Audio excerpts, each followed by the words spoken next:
اب کے نگوں میں کالا رنگ بھی شامل تھا اور اس کے اوپر بلڈ ریڈ کلر کا ہی دوپٹہ تھا جس پر سلور نگوں سے چھن ڈلی ہوئی تھی اور بارڈر پر وہی کام ہوا تھا جو شرارے پر تھا۔ وہ شاید نہیں، یقیناً برائڈل ڈریس تھا اور اس میں کوئی شک نہیں کہ وہ انتہائی خوبصورت تھا۔ مریم نے تو کالے رنگ کا برائڈل ڈریس پہلی بار دیکھا تھا، پر جو بھی تھا اس کی آنکھوں میں بھی ستائش ابھری تھی۔ فاطمہ کے بولنے پر وہ ڈریس مریم کے علاوہ بھی کسی نے دیکھا تھا اور یقیناً اس نے بھی فاطمہ کی پسند کو دل سے سراہا تھا۔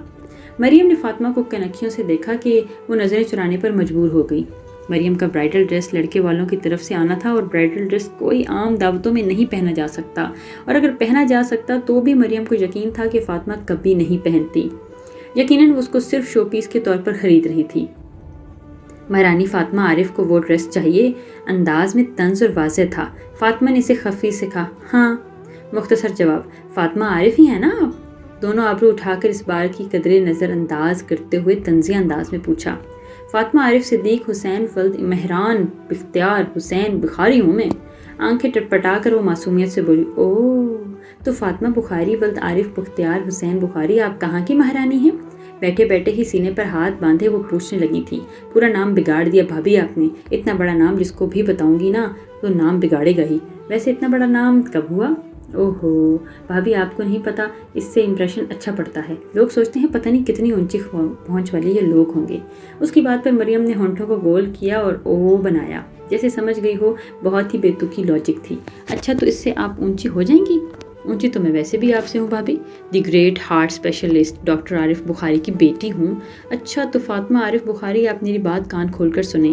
بھابھی پھر فاطمہ عارف بخاری بولا، پورا نام لینا، فاطمہ عارف صدیق حسین ولد مہران بختیار حسین بخاری۔ اب کی بار ارحم خود کو دیکھنے سے روک نہیں پایا، وہ کافی دیر سے وہاں کھڑا ان کی باتیں سن رہا تھا۔ وہ سننا نہیں چاہتا تھا پر فاطمہ کی آواز اسے بار بار اپنی طرف متوجہ کر رہی تھی۔ بالآخر اس نے اپنا رخ موڑا اور اسے پہچاننے کی ضرورت ہی نہیں پڑی، کیونکہ اس کی نظر فاطمہ کے چہرے سے ہٹ کر مریم پر گئی ہی نہیں تھی، اور جاتی بھی تو فرق نہیں پڑتا تھا، کیونکہ ہر بار کی طرح اس بار بھی اس کا چہرہ نقاب میں چھپا تھا، جبکہ فاطمہ سر پر گرے سکارف باندھے کندھوں سے اپنے گرد چادر اوڑھے کھڑی تھی۔ اس کا جسم کا کوئی بھی حصہ نمایاں نہیں تھا، اس کا سکارف کے حالے میں نظر آتا تھا اور اس کا پرکشش چہرہ ارم الیاس کو مبہوس کر گیا تھا۔ وہ یک ٹک فاطمہ کو دیکھ رہا تھا اور فاطمہ کے چہرے کا طواف کرتی اس کی نظریں تھوڑی کے بل پر پڑی اور پھر وہیں ارم الیاس اپنا دل فاطمہ پر ہار گیا۔ جو بھی ہو، پر وہ ڈریس میں تمہیں بالکل نہیں لینے دوں گی فاطمہ، تم تو ہو گئی ہو پاگل، پر مجھے ابھی بھی عقل باقی ہے، اور اب وہ کیا، میں تمہیں کوئی بھی ڈریس نہیں دلاؤں گی، اب تم امی کے ساتھ آنا شاپنگ پر، وہ تمہیں پسند کا سب دلائیں گی۔ مریم کاؤنٹر پر پیمنٹ کرتی بول رہی تھی، جب سے شاپنگ پر آئے تھے فاطمہ نے ایک سیکنڈ بھی سکون نہیں لینے دیا تھا، پر اب وہ جو ضد کر رہی تھی وہ مریم چاہ کر بھی پوری نہیں کر سکتی تھی۔ وجہ صاف تھی، اگر پوری کرتی تو فاطمہ کے ساتھ اس کی بھی بہت ڈانٹ پڑتی۔ آپ میرے ساتھ ایسا نہیں کر سکتی، وہ شکوہ کناں نظروں سے مریم کو دیکھنے لگی۔ ارحم کے ہونٹوں پر بے ساختہ مسکراہٹ آئی اور وہ ضد کرتے ہوئے کچھ چھوٹی سی بچی لگ رہی تھی۔ دل میں فوراً آیا اگر وہ اس سے ایسی ضد کرتی تو وہ ضرور پوری کرتا۔ ایسی کیا، وہ جیسی بھی ضد کرتی ارحم الیاس ضرور پوری کرتا، پر سوال یہ تھا کہ وہ ضد اس سے کرتی کیوں؟ ان کے درمیان میں تو کوئی ایسا رشتہ نہیں تھا۔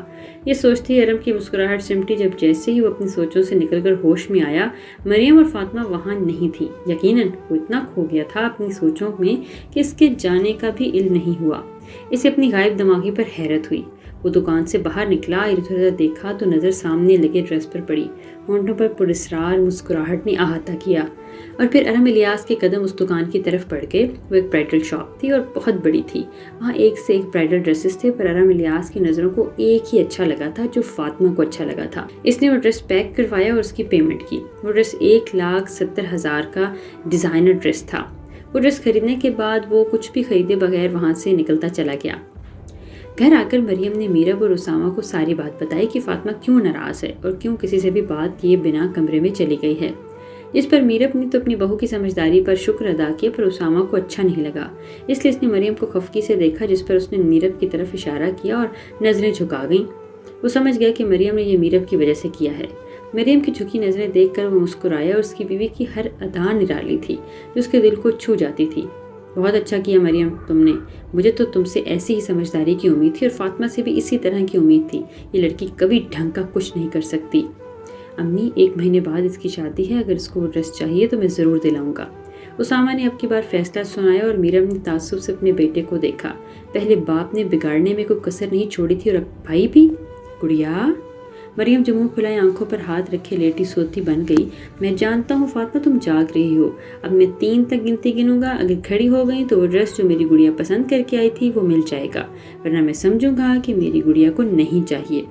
اس سے پہلے وہ گنتی شروع کرتا فاطمہ اس کے سامنے کھڑی تھی۔ اس کی پھرتی دیکھ کر اسامہ ہنس دیا، اس کے گرد بازو پھیلائے وہ کمرے سے باہر نکلا اور پھر کسی کو مخاطب کیے بنا وہ لوگ باہر نکلنے لگے۔ چونکہ مریم سکارف کے ساتھ ہی لیٹ گئی تھی، غصے میں اس لیے اسے بس چادر اوڑھنی پڑی اور جو اس نے سیکنڈ میں اوڑھ لی۔ وہ لوگ خاموشی سے باہر نکل گئے، لیکن نکلنے سے پہلے فاطمہ میرب اور مریم کو دیکھ کر جان کر کے نظریں پھیرنا نہیں بھولی۔ یہ واضح ناراضگی کا اعلان تھا۔ وہ لوگ وہی برائڈل ڈریس کی دکان پر گئے تھے، پر صد افسوس اس بار فاطمہ عارف کی ضد پوری ہونا قسمت میں ہی نہیں لکھا تھا۔ سیلز بوائے نے بتایا کہ وہ ڈریس گھنٹے بھر پہلے کوئی خرید چکا ہے۔ اس جیسا دوسرا لینا چاہیں تو پتہ چلا کہ وہ ڈریس ڈیزائنر تھا اور ڈریس ڈیزائنر کے ایک ہی پیس آتے ہیں۔ اسامہ نے آرڈر دینے کا پوچھا تو جواب ملا کہ مہینے 2 مہینے سے پہلے آرڈر نہیں مل پائے گا۔ اسامہ نے وہاں اور بھی ڈریسز دیکھے جو اسے پسند آئے، پر فاطمہ نے منع کر دیا۔ اس کی نظروں کے سامنے تو وہی ڈریس گھوم رہا تھا جو اس نے دیکھا تھا۔ دل نے شدید خواہش کی کہ وہ یہیں بیٹھ کر زور زور سے شور مچا کر رونا شروع کر دے، پر اب وہ اتنی بھی ضدی بچی نہیں تھی۔ بھابی، پھر فاطمہ عارف بخاری بولا تو ہے، پورا نام لیں۔ فاطمہ عارف صدیق حسین ولد مہران بختیار حسین بخاری۔ کمرے میں اندھیرا کیے وہ راکنگ چیئر پر بیٹھا اس پرکشش لڑکی کو سوچ رہا تھا جس نے آج ایک نظر میں ہی اس کو خود سوچنے پر مجبور کر دیا تھا۔ وہ چادر سے اپنا وجود مکمل ڈھکے ارحم الیاس کے دل کو اپنے سحر میں جکڑ چکی تھی۔ فاطمہ عارف صدیق حسین ولد مہران بختیار حسین بخاری۔ میرا نام اتنا بڑا تو نہیں جتنا آپ کو چاہیے، پر یہ چھوٹا بھی اتنا اونچا ہے کہ آپ کی شان میں کمی نہیں ہوگی۔ بہت جلد اب فاطمہ ارحم الیاس بنے گی، مس فاطمہ عارف صدیق حسین ولد مہران بختیار حسین بخاری، آئی پرومس۔ آنکھیں بند کی اور تصور میں اسے مخاطب تھا، ہونٹوں پر ہمیشہ رہنے والی دلکش مسکراہٹ تھی۔ آنکھیں کھول کر اس نے اپنی گود میں پڑا موبائل اٹھایا۔ ہیلو جیا، ہارٹ اسپیشلسٹ ڈاکٹر عارف بخاری۔ صبح جب میں آفس آؤں تو مجھے اپنی ٹیبل پر ان کی فیملی کی تمام ڈیٹیلز چاہیے۔ آگے سے نہ جانے کیا جواب دیا گیا تھا۔ مسکراتے ہوئے اس نے فون کاٹ کر موبائل واپس گود میں رکھ دیا اور آنکھیں موند لیں۔ اب بس اسے صبح کا انتظار تھا۔ ساری ڈیٹیلز ملنے کے بعد وہ بنا دیر کیے الیاس صاحب اور زینت کو فاطمہ کے رشتے کے لیے بھیجنے کا اور جلدی سے فاطمہ عارف سے عارف ارحم یعنی کہ فاطمہ ارحم بنا کر اسے اپنے گھر میں لے آئے گا اور بہت جلد وہ اسے برائڈل ڈریس بھی دکھائے گا۔ وہ واقعی بچہ نہیں تھا، اپنے جذبات کو بخوبی سمجھتا تھا اور فاطمہ ہی اس کی زندگی کے لیے پرفیکٹ میچ تھی اور یہ وہ بات سوچ چکا تھا۔